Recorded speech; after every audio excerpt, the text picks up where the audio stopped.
Mesdames et messieurs, bonsoir. Suite à une légère progression des cas de Covid-19 en République démocratique du Congo, à l'apparition du nouveau variant Omicron en Afrique australe et à la recrudescence de la pandémie dans plusieurs pays du monde, le président de la République, chef de l'État, Félix Antoine Tshisekedi Tshilombo, a présidé hier samedi 4 décembre une réunion du comité multisectoriel de riposte élargie à la task force présidentielle. Au cours de cette réunion, une série de mesures a été prise. Ces dernières ont trois objectifs principaux. Limiter l'importation des cas infectés, limiter l'importation des variants dangereux, augmenter la couverture vaccinale dans les populations cibles. C'est ainsi que les mesures de prévention suivantes ont été mises à jour et renforcées. 1. Le port obligatoire et correct des masques dans tous les espaces publics, notamment les lieux de travail, les écoles, les lieux de culte, les commerces, les banques, les lieux de déroulement des activités sportives, les universités, les hôpitaux, les transports publics, les restaurants, les établissements d'hébergement et tous les édifices publics. Il s'agit d'un masque sans ventilation, fabriqué en tissu ou en matière jetable, qui s'ajuste étroitement sur le visage, couvre le nez, la bouche et le menton, destiné à empêcher la contamination par une proximité ou contact entre personnes. Les accessoires en tissu des types bandana, écharpe ou foulard ne peuvent plus être assimilés à des alternatives au masque. 2. Le renforcement des dispositifs de contrôle et de prévention à chaque entrée d'un édifice public, impliquant la prise de la température corporelle, le lavage de mains à l'eau et au savon et ou l'application des gels hydroalcooliques. 3. Le strict respect de la distanciation physique en tout lieu. 4. Pour tout accès au territoire national, l'obligation aux voyageurs de présenter à la frontière une attestation médicale du test Covid-19 PCR négatif réalisé en dehors 72 heures du départ dans les pays d'origine ou de provenance. 5. Pour tout accès sur le territoire national, les voyageurs doivent être soumis au test PCR Covid-19 et ou antigénique rapide réalisé par les services du ministère de la Santé publique, Hygiène et Prévention. Particulièrement pour les voyageurs en provenance de pays à haute circulation de Covid-19. Un test RT-PCR rapide réalisé aux frontières est strictement obligatoire. 6. Pour toute sortie du territoire national, l'obligation aux voyageurs de nationalité congolaise ou étrangère, résidant ou ayant séjourné en République démocratique du Congo, de présenter une attestation médicale confirmant les résultats PCR Covid-19 négatifs réalisés moins de 72 heures avant le voyage par l'Institut national de recherche biomédicale INRB ou dans toute autre formation médicale dûment agréée par le ministère ayant la santé publique, l'hygiène et la prévention dans ses attributions. 7. Pour tout déplacement interprovincial, l'obligation aux voyageurs de détenir une attestation médicale confirmant les résultats PCR Covid-19 négatifs établis par l'Institut national de recherche biomédicale ou par toute autre formation médicale dûment agréée par le ministère ayant la santé publique, hygiène et prévention dans ses attributions dans les 72 heures avant les départs. La validité du test en province est de 14 jours. 8. La stricte application du couvre-feu de 23 heures à 4 heures du matin est à renforcer. Des patrouilles mixtes de la police et de la police militaire seront régulières et tout contrevenant sera sévèrement selon le prescrit de la loi. 9. Dans les transports publics, tous les passagers devront être assis avec l'exigence de porter les masques et de respecter les gestes barrières. 10. À l'intérieur de marchés publics, l'entrée est subordonnée à la prise de la température corporelle, au lavage de mains à l'eau et au savon et au port obligatoire et correct du masque. Les manifestations publiques, réunions, célébrations, mariages, réceptions après funérailles, anniversaires, rencontres sportives, concerts, etc., se déroulant dans un espace extérieur ou privé ne devront pas excéder plus de 50% de la capacité. 12. Les veillées mortuaires dans les funérariums et ou à domicile sont strictement interdits. Les dépouilles mortelles seront directement conduites de la morgue au lieu d'inhumation avec un nombre d'accompagnateurs n'excédant pas 50 personnes. 13. L'administration publique, les entreprises publiques ainsi que privées demeurent ouvertes à 50% de leur capacité d'accueil.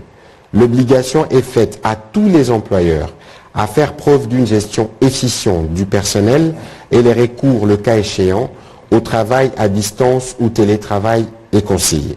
14.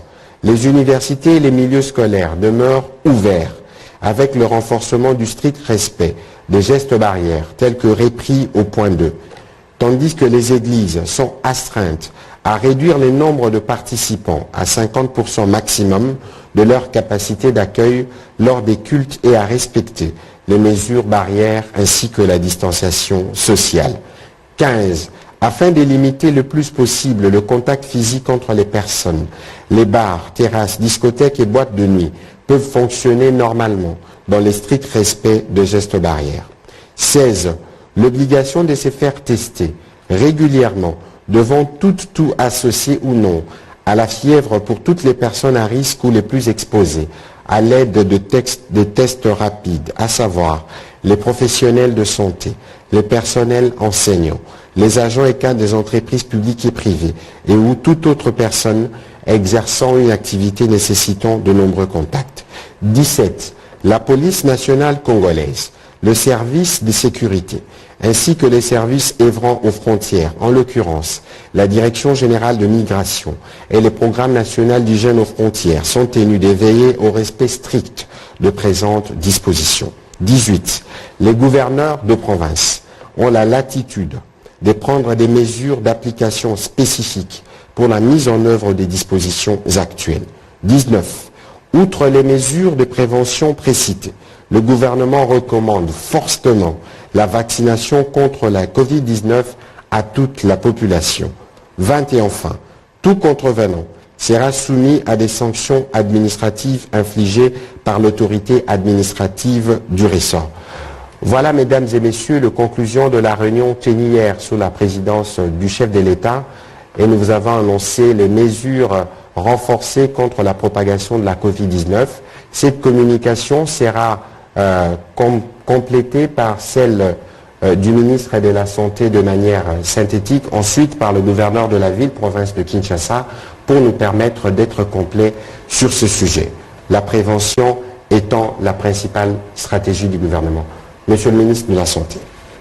Merci beaucoup, monsieur le ministre de la Communication. En réalité, suite à une augmentation de la pandémie à travers le monde, il vous souviendra que très récemment, un nouveau variant retrouvé en République sud-africaine, il s'agit du variant dénommé 1.1.529, la communauté internationale s'est émue face à cette pandémie.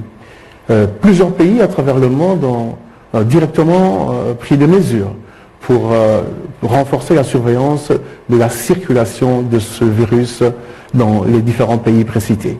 Raison pour laquelle la République démocratique du Congo, en toute responsabilité également, ayant constaté quelques cas par-ci, par-là, en République démocratique du Congo, dans des cas de Covid-19, le gouvernement a élevé l'option pour protéger les populations de réactualiser les mesures existantes afin que ce virus ne circule pas.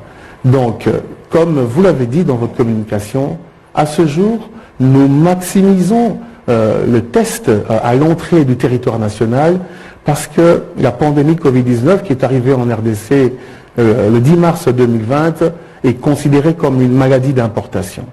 Nous avons eu 3 vagues depuis le début et c'est du fait du contrôle régulier au poste frontalier que nous arriverons à déterminer des personnes qui sont testées positives. Il faut également souligner la prise en charge des patients dans les hôpitaux.